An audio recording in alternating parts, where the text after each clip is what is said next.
यो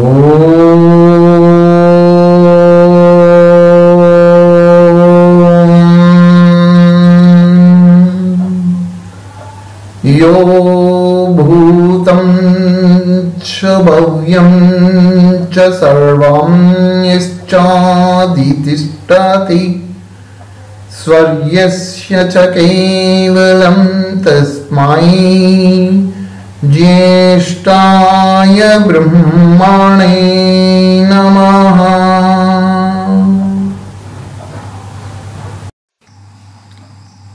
ये परमेश्वरुడు భూత భవిష్యత్ వర్తమాన కాలములను అతిక్రమించి విరాజిల్లుచున్నాడు, ఆ మూడు కాలములందును జరుగు వ్యవహారములను అన్నింటినీ సరిగా ఎరుగును.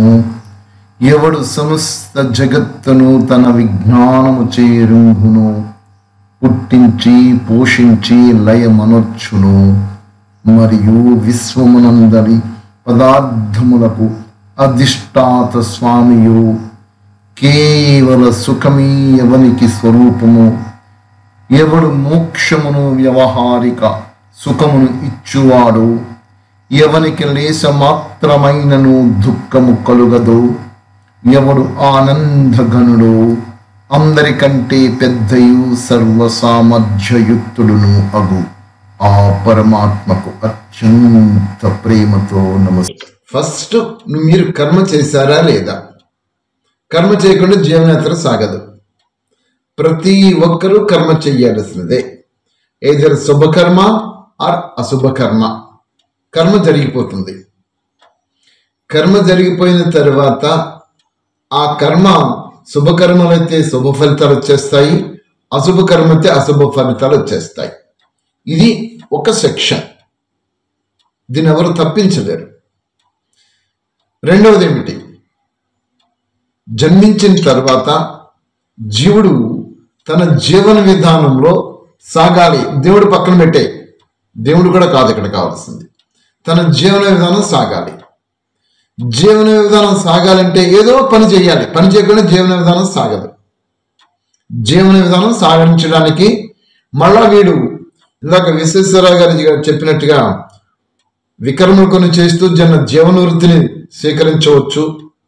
కొంతమంది సత్కర్మలు చేసుకుంటూ జీవన వృత్తిని స్వీకరించవచ్చు. ఇదొక సెక్షన్. అయితే ఈ జీవన వృత్తి గురించి వీడు చేసేటటువంటి కర్మలు కొన్ని అశుభ కర్మలు ఉంటవి, కొన్ని శుభకర్మలు ఉంటవి. ఇది ఒక సెక్షన్. ఇవేమీ లేకుండా మన కర్మలు మూర్ఖత్వం చేసుకొని వెళ్ళిపోతుంటుంటాడు కొంతమంది. ఇలాగ వేలాది కోట్లాది మంది ఈ సృష్టి మీద. వీటన్నిటికీ కారణము ఏమిటంటే కర్మలే అవుతుంటుంటాయి. ఇలాంటి కర్మలు జరుగుతూ ఉంటున్నప్పుడు వీడికి పరమేశ్వరుని యొక్క జ్ఞానం కూడా చెప్పడం జరిగింది. ఇక్కడే పరమాత్మ సృష్టి ప్రారంభంలో సర్వ మానవుల ఉన్నతి గురించి జ్ఞానం ప్రబోధించాడు. 4 వేదముల జ్ఞానం ఇచ్చాడు.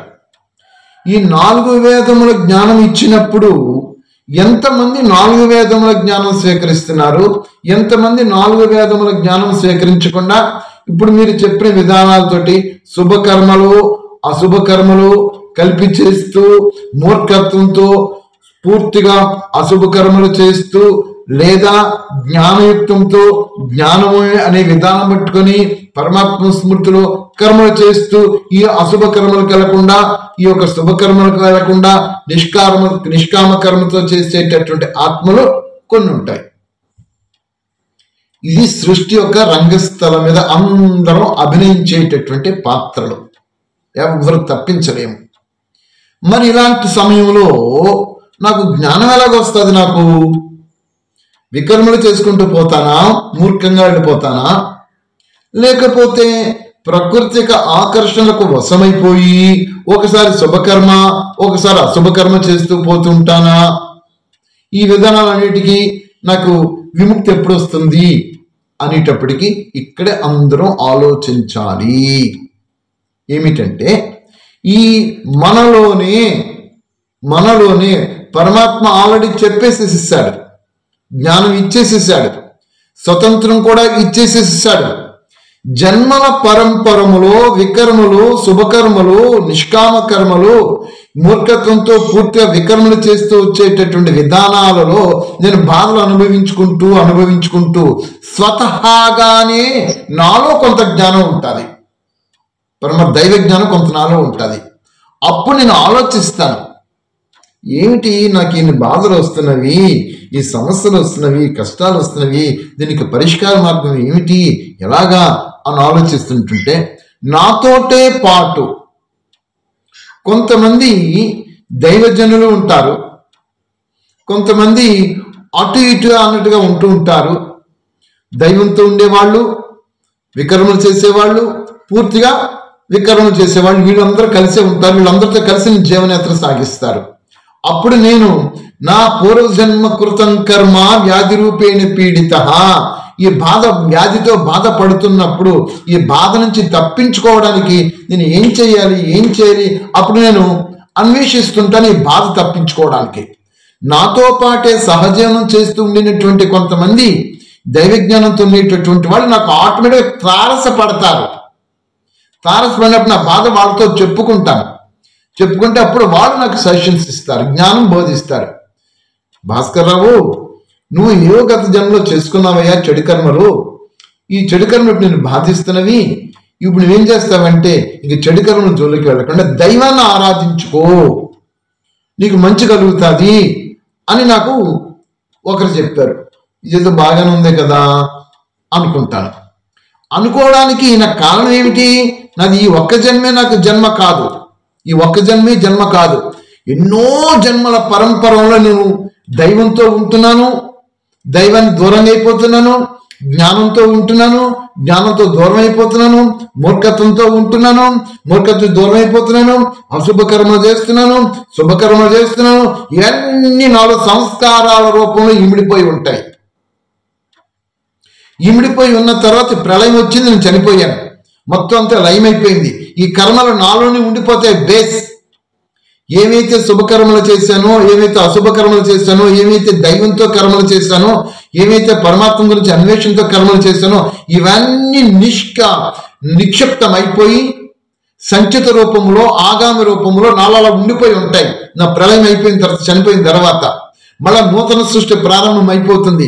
ప్రారంభం అయిపోయిన తర్వాత మళ్ళా నా యొక్క సమయానుసారంగానే నా జన్మకి రావాల్సి వచ్చినప్పుడు దానికి అనువిధంగా కర్మలు అనుసరించి ఎవరైతే తల్లిదండ్రులు నాకు రావాల్సిన రుణానుబంధం ఉందో వాళ్ళు వచ్చిన తర్వాత మళ్ళీ నా గర్భాలలోనికి వెళ్ళిపోయి మరి జన్మించి భూమి మీదకి వస్తాను. ఈ విధంగా గత జన్మలలో ఉండినటువంటి కర్మలు, శుభకర్మలు ఉన్నాయి, దైవంతో చేసిన కర్మలు ఉన్నవి, అశుభ కర్మలు ఉన్నవి, మా తర్వాత మూర్ఖత్వం చేసిన కర్మలు ఉన్నవి. ఇవన్నీ నాలో నిక్షిప్త రూపంలో ఉంటాయి. ఆయా సమయాలలో వచ్చినప్పుడు ఇవన్నీ నాలోంచి బయటకు వచ్చేస్తాయి. బయటకు వచ్చినప్పుడు అవి నేను అనుభవిస్తూ ఉంటుంటాను. అనుభవిస్తున్నప్పుడు పూర్వజన్మలో నేను దైవంతో ఉండినటువంటి సంస్కారం నాలో ఉంది, జ్ఞాన సంస్కారం నాలో ఉంది, అశుభ సంస్కారం, వికర్మల సంస్కారం నాలో ఉంది. ఇవన్నీ మిళితమైపోయి నా జీవన విధానం సాగుతూ ఉంటున్నప్పుడు, ఈ బాధను అనుభవించలేని స్థితిలో నేను ఉన్నప్పుడు నా యొక్క పూర్వజన్మ గత జన్మల సుకృతం ఫలితం బట్టి ఎవరో కానీ నాకు తగిలి, అయ్యా భాస్కర్ రావు, నువ్వు బాధలు పడిపోతున్నావయ్యా, నువ్వు దైవంతో కొంచెం ఈ విధంగా సాధన చేసుకుంటే నీకు మంచి జరుగుతుంది అని చెప్పారు.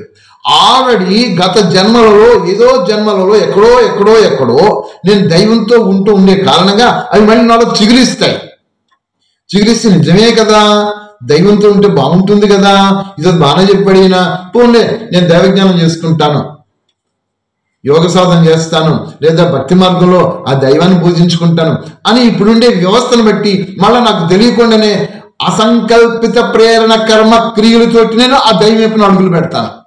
ఎప్పుడైతే దైవంతో అడుగులు పెట్టానో అప్పుడు మెల్లమెల్లగా నా పూర్వజన్మలో ఏదో ఒక జన్మలో నేను దైవంతో ఉండే కారణంగా అవి మళ్ళీ అంకురించి అవి మళ్ళీ ఉన్నత స్థితికి తీసుకొస్తాయి. గత జన్మలో నేను చేసింది ఎక్కడో ఇది లింకప్ అయిపోయి ఉండేటువంటి కారణంగా ఇది నాతో తగిలి మళ్ళీ నన్ను ఈ మా ఆధ్యాత్మిక మార్గంలో తీసుకుపోతుంది.